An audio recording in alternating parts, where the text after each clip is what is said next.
December 1న ఉదయం 11 గంటలకు parliament శీతాకాల సమావేశాలు ప్రారంభమయ్యాయి. లోక్సభ, రాజ్యసభల్లో సమావేశాల ప్రారంభంతోనే ఇటీవల మృతి చెందిన సభ్యుల కోసం ఉభయ సభలు సంతాపం ప్రకటించాయి. ఈ సమావేశాలు డిసెంబర్ 19 వరకు మొత్తం 15 రోజుల పాటు కొనసాగనున్నాయి. కొత్తగా ఎన్నికైన ఉపరాష్ట్రపతి రాధాకృష్ణన్ తొలిసారిగా రాజ్యసభకు అధ్యక్షతన వహిస్తున్నారు. సభలో కేంద్ర ప్రభుత్వం సెక్యూరిటీస్ మార్కెట్ కోడ్, ఉన్నత విద్యా కమిషన్ ఏర్పాటు, అణు ఇంధనం, కార్పొరేట్ బీమా, జాతీయ రహదారుల సవరణ వంటి కీలక బిల్లులను ప్రవేశపెట్టడానికి సిద్ధమైంది. వీటి ద్వారా పలు సంస్కారాలు చేయాలని లక్ష్యంగా పెట్టుకుంది. ప్రతిపక్షాలు కొత్తగా 4 లేబర్ కోడ్లు, జాతీయ భద్రత, పెరుగుతున్న కాలుష్యం, రైతుల కనీస మద్దతు ధర, ఢిల్లీలోని పేలుళ్ల ఘటన వంటి సమస్యలపై ప్రభుత్వాన్ని ఇరకట్టే వ్యూహాలను సిద్ధం చేసుకున్నాయి. అలాగే కాంగ్రెస్ పార్టీ లోక్సభలో ఓటర్ల జాబితా సవరణ చర్చ కోసం వాయిదా తీర్మానం ప్రవేశపెట్టింది.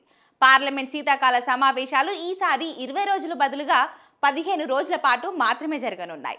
ఇందులో 4 రోజులు సెలవులు ఉంటాయి. సమావేశాలు ఈ నెల 19 వరకు జరగనున్నాయి. ఇక ప్రతిపక్షాలు ఈ తగ్గింపును తీవ్రంగా విమర్శిస్తున్నాయి. పార్లమెంట్ శీతాకాల సమావేశాల ప్రారంభానికి ముందు ప్రధానమంత్రి నరేంద్ర మోదీ విపక్షాలకు అత్యంత ఘాటైన సందేశాన్ని ఇచ్చారు. ముఖ్యంగా ప్రతిపక్షాలు తమ పరాజయం వల్ల కలిగిన నిరాశను అధిగమించి సభ కార్యక్రమాలలో డ్రామాలు చేయకుండా ఫలితాలను అందించడానికి సహకరించాలని సూచించారు. దేశాభివృద్ధి కోసం విపక్షాలు ప్రభుత్వంతో కలిసి రావాల్సిన అవసరాన్ని ప్రధానమంత్రి నరేంద్ర మోదీ బలంగా నొక్కి చెప్పారు.